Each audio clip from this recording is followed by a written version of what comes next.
Coming up on One Detroit. We've teamed up with BridgeDetroit for a report on the preservation of the Inkster home where Malcolm X once lived. Plus, we'll talk about Malcolm's connection to the Detroit area. Also ahead, Detroit Future City CEO Anika Goss talks about achieving equity in employment. Plus, PBS Kids debuts a groundbreaking children's series featuring a main character with autism.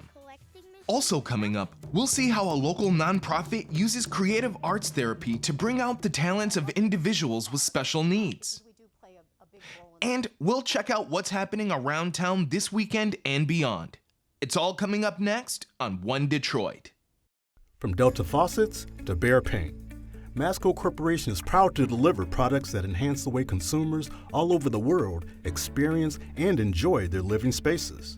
Masco, serving Michigan communities since 1929. Support also provided by the Cynthia and Edsel Ford Fund for Journalism at Detroit PBS. DTE Foundation is a proud sponsor of Detroit PBS. Among the state's largest foundations committed to Michigan-focused giving, we support organizations that are doing exceptional work in our state. Learn more at dtefoundation.com. Nissan Foundation, and viewers like you.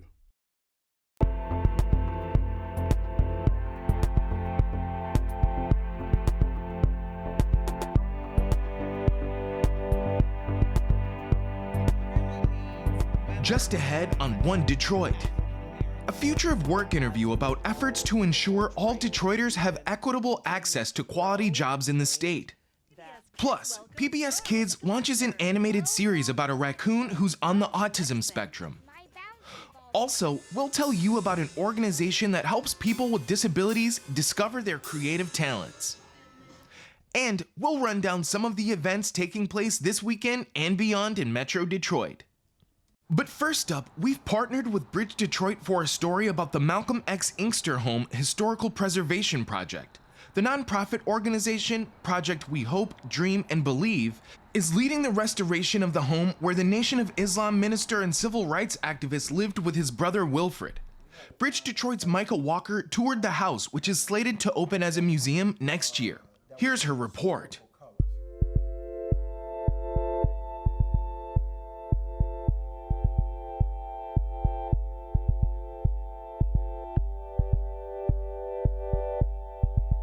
This house on William Street in Inkster long sat vacant. Once home to civil rights leader Malcolm X, it has a storied history. Now the restoration, led by the nonprofit Project We Hope, Dream, and Believe, is almost finished. Why was it important for you and your team to acquire the Malcolm X house and stop it from being demolished? It's a part of history. When you look back and you see Malcolm and the things that Malcolm stood for. And not just that, but to know that he was born in Omaha, Nebraska, but majority of his family life is here in the state of Michigan. Malcolm X lived in the house in Inkster from 1952 to 1953. Saving it took persistence. It was on the demolition list for years, took off the list. It took us 4 different mayors just to get the house from the city, which I'm thankful for. But yeah, it was just something that the city just let it sit, and let it rot. And we just didn't want to see that happen no more to the city, let alone to this home and Malcolm's legacy. How did the house look when you all began working on it? But the house was stripped out. There had been a fire in here. There was some roof damage, and the front wall of the house was deteriorated, structurally unsound because of the weather. So I had to, first of all, make the house stable, redo the roof, and then start the renovations on the inside. We put all new heating, cooling system in, all new plumbing, all new electrical. The multi-year transformation took the home back in time. We had to turn the house back into the 1950s time frame when he lived here. We actually had to pull the windows out, and we got to go back to the old steel crank windows. So everything in the house has to go back to what it looked like in the 1950s. And a lot of people didn't realize that. We put out a thing on Facebook and everybody started calling. We went to Ann Arbor. We got like the black and white TV that actually still works to today. We have couches, we have furniture. So it was a blessing that people still held on to all of this stuff where we can actually furnish the house with. Helping with the preservation is Tariq Ramadan, the nonprofit's project manager. He is also a Wayne State University anthropology professor and got the college community involved. I pitched the idea of having Wayne State's Department of Anthropology come to the home and begin excavations at the house. And so we did our first round in July of 2022, and we got volunteers, we got students, we got faculty, and we all began to engage in archaeological excavations of the property surrounding the house. And we did another round of excavations the following year in October 2023. Part of that's because I felt the Wayne State's Anthropology Department and its archaeology team was well suited. And also the fact that Malcolm X gave a speech at Wayne State University in 1963, I felt that this was kind of a full circle moment. Are you learning things you never knew about Malcolm X? In terms of learning new things, of course, we've been able to interview people, former neighbors of Malcolm, people who knew him, people who used to see him, when he lived at the house in 52 and in 53. And so all of that information that we've sort of accumulated has been really helpful in providing us with a more robust picture of what Malcolm's life was like, especially given that the time he spent in Inkster is one of the most understudied aspects of his life. During a tour of the house, Sim shows the area Malcolm X and his brother, Wilford, shared. So this room here is where Malcolm lived with Wilford Jr. So the story that I was told from Wilford's daughter is that Wilford was writing letters to Malcolm while he was in prison and telling him about the city of Inkster and he needs to come here when he get released. He served time in Massachusetts for burglary from 1946 to 1952. Wilford went to go pick up Malcolm when he got released, and this is the room where Malcolm shared with Wilford Jr. In the upstairs part. I don't know if you'll be able to see it, but we did what was called the wall sign. So if at any point in history that someone was to take down a piece of drywall here, you will see people's name engraved on the wall. And there's a plan for future visitors to get a piece of history. In this room here, right where we're standing at, the house caught on fire. So from when the fire department came, this was all the buckled up wood from the original floor. So we had to find a guy who specializes in flooring, and he had to make the wood that's here now back to the original, because everything, by being a historical house, it had to have like original wood pieces. So when we open the house up, we're going to take this wood here and we're going to cut it into 6-inch pieces, and we're going to have it stamped with the Malcolm X Project, 4336 William Street. And so it'll always be like, while supplies last, you will be able to have a piece of wood from the original floor of the house. What do you envision this space to be when it's completed? The house will be a museum. And next to the house, we have future plans to build a Votech Center next door. Next year's scheduled grand opening coincides with what would have been Malcolm X's 100th birthday. One thing that I love about Malcolm is Malcolm said that if he could change, anybody could change. I think about all of the trouble that I got into growing up. My life had did like a total 360. Your surroundings don't make you, you make your surroundings. American Black Journal host and One Detroit contributor Stephen Henderson sat down with BridgeDetroit reporter Michael Walker and Wayne State University professor Dr. Tariq Ramadan, who is the project manager for the Malcolm X house preservation. They talked about Malcolm's life and legacy in the Detroit area.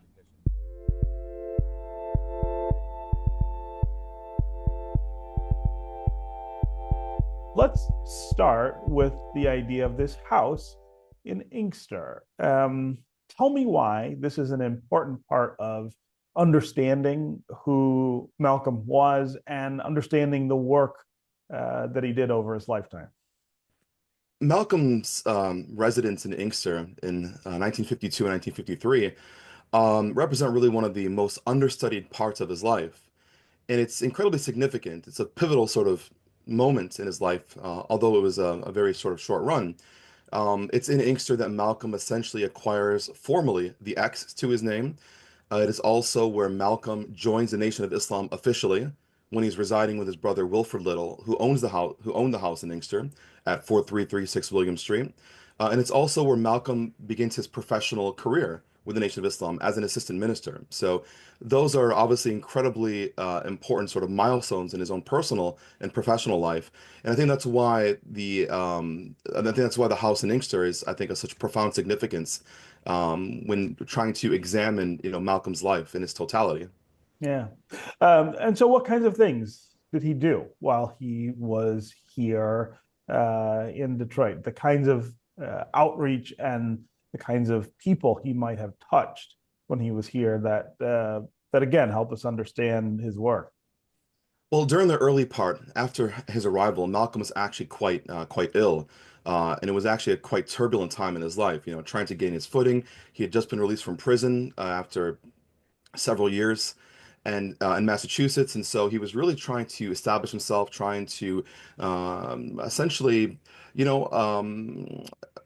acquire some sort of footing, some stability. And so Wilfred invites him to his house to live with him and his family, and that's sort of part of the agreement between him and the parole officers in Massachusetts. And so they work out this sort of deal, and he ends up living with his brother, and his brother takes him in and cares for him. And Wilfred is really Malcolm's best friend. And helps facilitate his role within the Nation of Islam. He sets up a meeting between him and the Honorable Elijah Muhammad. And from that point forward, Malcolm begins to sort of make way into the nation. He begins to help garner recruits at the Detroit Temple #1. But Malcolm's sort of life doesn't just, his life in Detroit and in Inkster doesn't really end there. Malcolm continues to return to the city. He speaks at several instances at the Detroit Temple #1. He also comes back and gives speeches and talks and public presentations. He did so, for example, at the Ford Auditorium, which is no longer standing. He also does so at the King Solomon Baptist Church, Wayne State University. So Malcolm continues to return to Detroit, continues to engage in the community, and continues to raise the profile of the Nation of Islam. And even after he leaves the nation, he is still he continues to come here and in order to advocate both Black empowerment, but also engaging with his audience regarding his sort of new political vision for African Americans, alongside trying to establish a broad sort of global network that seeks justice from oppression. Micah, tell us how it felt, I guess, to be in the house. I mean, the being inside history that way, I think, makes impressions on all of us. So it was kind of a surreal moment. I mean, I got to see the bedroom that Malcolm and his brother once shared, and going down to the living room to where Malcolm was probably reading the Quran and spending time with his family. I live right next door in Dearborn, and I never knew that Malcolm lived in Inkster until a few months ago. So it was just great to witness a piece of history, and I was glad I was able to tell the story. Turning now to Detroit Future City's 5th Annual Equity Forum, which will be streamed in part on the One Detroit PBS Facebook page on Thursday, November 21st at 7 p.m. as part of our Future of Work initiative. The discussion focuses on ensuring African Americans and other minorities in Detroit get equitable access to quality jobs and careers in Michigan. I spoke with Detroit Future City CEO Anika Goss about the importance of equity in employment.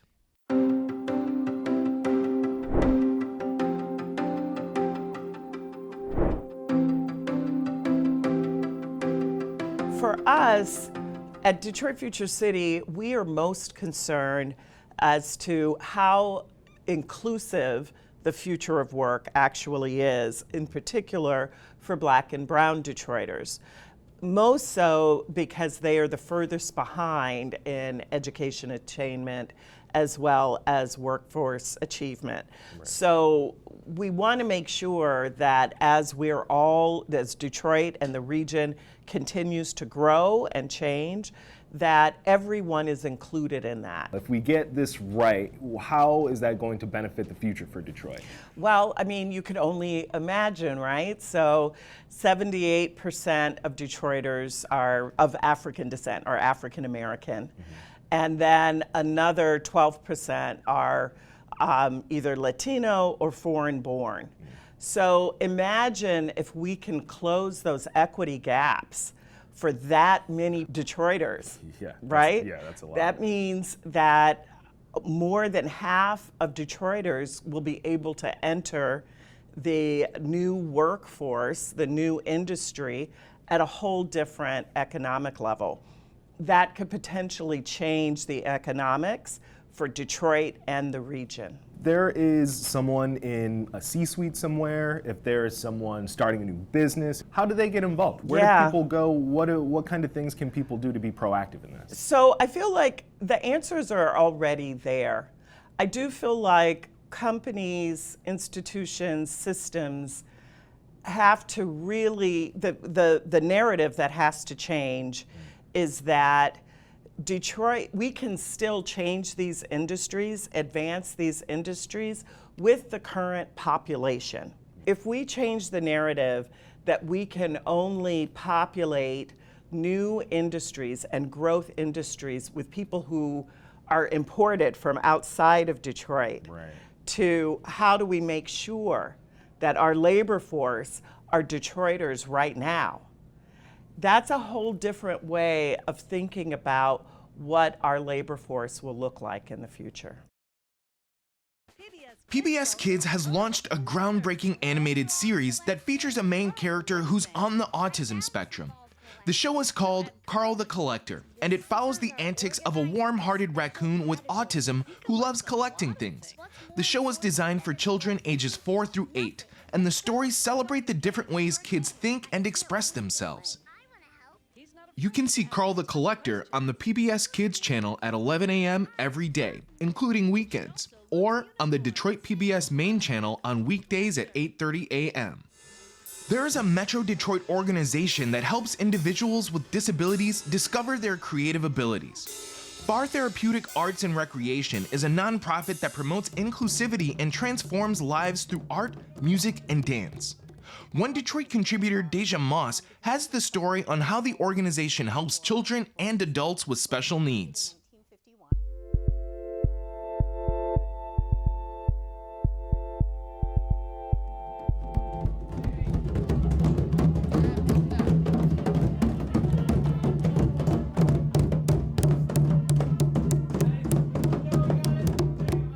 I love the history of FAR because we do play a big role in the community for people with disabilities, but we were founded in 1951 by parents who wanted someplace for their adult children to socialize. And over years, those same parents advocated for the Special Needs Act in Michigan to allow kids with disabilities to go to public schools. So we kind of closed up very, very briefly and then came back together because we quickly realized that the kids weren't still getting the services they needed. So the board of directors came together and decided to really focus on creative arts and recreational services for people with disabilities. We offer all different kinds of creative arts therapies under one roof. We do music therapy, art therapy, dance movement therapy, and recreational services. At FAR, I am a music therapist as well as the director of the therapeutic staff. So half of my week is providing music therapy with clients with a variety of disabilities, mostly with children and adolescents in a school setting. And the other half of my job is an administrative role, supporting new staff as they onboard and also providing clinical supervision to our therapy team.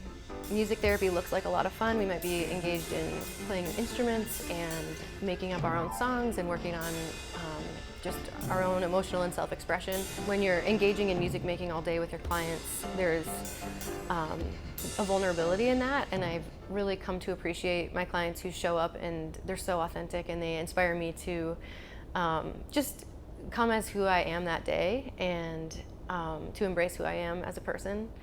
Art therapy is basically a mixture of counseling and art, and so it helps the clients, and I usually don't say client, they're my friends. I say my friend, my bud, my buddy, but it helps the clients to take out any frustration through the art. So I've learned that I'm not always the teacher, because I walk in as the art therapist and you think that you're the one, giving the lesson, teaching the lesson, and a lot of times they teach you a lot of different things. It's those little nuggets that we get on a day-to-day basis where you may have a child that's usually nonverbal, and then you'll walk through the door and they're like, "Hey, Miss Parina, how are you?" And it just blows your mind and warms your heart at the same time. So just those little nuggets that we get day to day where they just surprise you. What really makes FAR so unique is the fact that we provide creative arts therapy for people with disabilities of any age and any diagnosis. And what's so unique about that is you can come as a child and you're always welcome here. You're never going to age out of our programs. One of the clients, which there are many that bring me joy here at FAR, is Juan. Juan has been a client here at FAR for over 20 years, which is so exciting. And I think he's pretty much done every therapy that we've offered.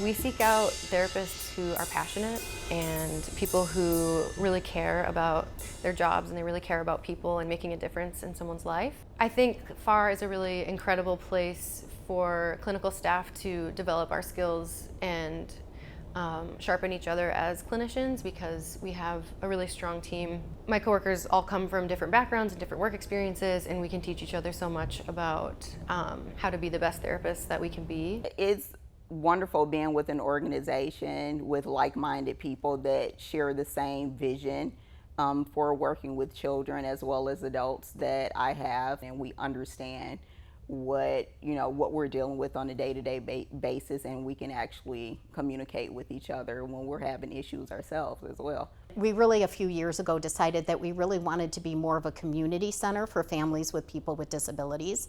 So we started offering all different kinds of opportunities. Well, the way I hope FAR combats societal stereotypes is seeing individuals with special needs as people, because they are just that, just people. And you'd be surprised and amazed at what they can do. And I think sometimes when people think of special needs, they think of what people can't do, what they can't do. And I've worked with some exceptional individuals, some exceptional friends, as I call them.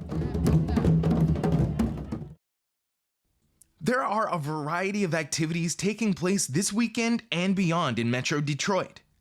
From holiday-themed activities to concerts and a classic movie, there's plenty to choose from. Cecilia Sharp and Dave Wagner of 90.9 WRCJ have today's One Detroit Weekend. Well, it's that time once again that we get to chat about what's coming up around Detroit this weekend. Cecilia, why don't you start us off? Well, I've got a good event for you. You know what is a fantastic event that happens every Thursday? It's Tennis Ball Thursdays at Barkside Bar in Detroit. Bring your pooch to the dog-friendly establishment and watch as dozens of tennis balls get tossed to the pets. Don't worry, the bar provides referees to watch all the dogs while you enjoy your beverage. Be sure to go to the website and register your furry friend before heading to the event. Oh, I don't think you can have a better Thursday than watching a bunch of dogs with a bunch of tennis balls. Tomorrow, November 15th, Join Detroit Perform's own Satori Shakur as the Secret Society of Twisted Storytellers hosts Best of Twisted Part 1 at Marygrove Theater. You'll hear some of the best stories to come out of the organization's events. I love that organization. Well, it's that time of year again where the world becomes a little brighter with holiday lights, and Canterbury Village is kicking things off with their tree lighting November 15th. You know, I love a classic movie, and Redford Theater does classic movies right.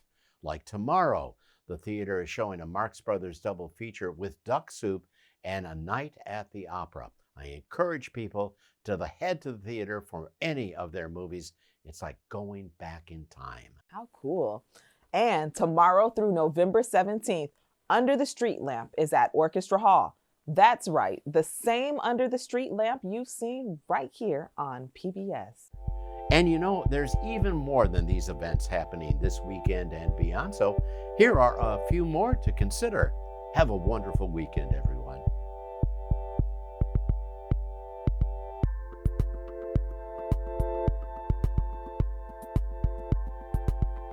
That'll do it for this week's One Detroit. Thanks for watching.